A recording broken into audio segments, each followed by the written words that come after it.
শহীদ হওয়ার জন্য মাঠে নামবেন। কিন্তু কথা আছে, অনেকরে লাঞ্ছিত করা হচ্ছে। আমাদের আরেকটি শক্তি আবির্ভূত হচ্ছে পাকিস্তান থেকে। আমরা বলবো, কোন রেসপেক্টেড পারসন যারা এই ফ্যাসিবাদী শক্তির বিরুদ্ধে লড়াই করেছেন তাদের উপরে আপনারা হামলা করবেন না। তারা সরাসরি সাবোটেজ করার প্রচেষ্টা চালাচ্ছে। নিউজে নুরুল কবির, যিনি জীবন ফ্যাসিবাদের বিরুদ্ধে লড়াই করে গিয়েছেন, তার বাসায় অস্ত্র তাক করা ছিল সব সময়, সেই লোকটাকে আসলে চুল ধরে টানা হয়েছে। এরা কারা? আমরা বাংলাদেশে এদেরকে চিনি। গলার আওয়াজ উঁচু হতে পারে। আমরা বলি শতফুল ফুটুক, সবার মঞ্জিলে মাকসুদ একটা, সেটা হলো হাদি ভাইয়ের কবর। আমরা কবরে যেতে চাই। এই রাজপথে আমরা নেমেছি, আমাদের আর ঘরে ফেরার কোনো কায়দা নেই নেই নেই। আপনারা সবাই মাঠে থাকবেন, ঐক্যবদ্ধভাবে থাকবেন, আশেপাশে নজর রাখবেন। কেউ যদি সাবোটেজ করতে চায় আপনারা তাদেরকে প্রতিহত করবেন।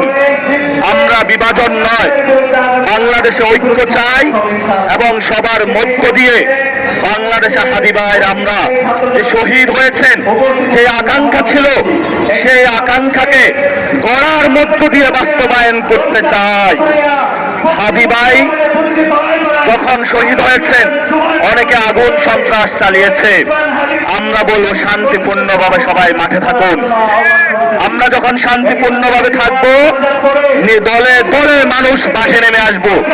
আর যারা এই প্রোগ্রামের মধ্যে এসে আগুন সন্ত্রাস করে, তারা আবার মানুষকে ভয় দেখাচ্ছে। আমার বাচ্চা নিয়ে আমার ওয়াইফ আসতে ভয় পাচ্ছে। অসংখ্য ঢাকা শহরের মানুষ, আমাদের মা নারীরা যারা এই গণ অভ্যুত্থানে এসেছিলেন, তারা মাঠে নামতে চাচ্ছে, কিন্তু তাদের প্রতি ভয় দেখানো হচ্ছে।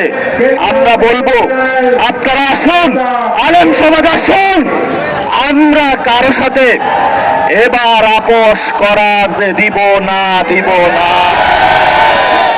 স্বরাষ্ট্রমন্ত্রীর পিছনে কারা আছে আমরা জানি, আইন মন্ত্রণালয়ের পিছনে কারা আছে জানি। আমরা তাদেরকে ভরসা করে উপদেষ্টা চেয়ারে বসিয়েছিলাম, তারা আমাদেরকে উপহার দিয়েছে লাশ।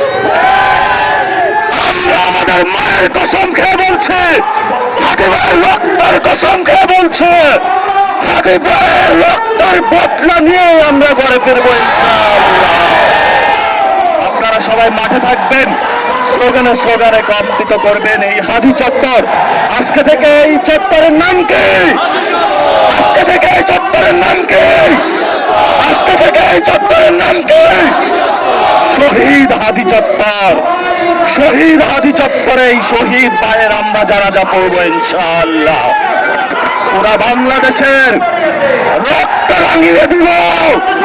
তবু আধিপত্যবাদ ইন্ডিয়ার সাথে আমরা আপোষ করব না। আমরা যুক্তরাষ্ট্রকেও চাই।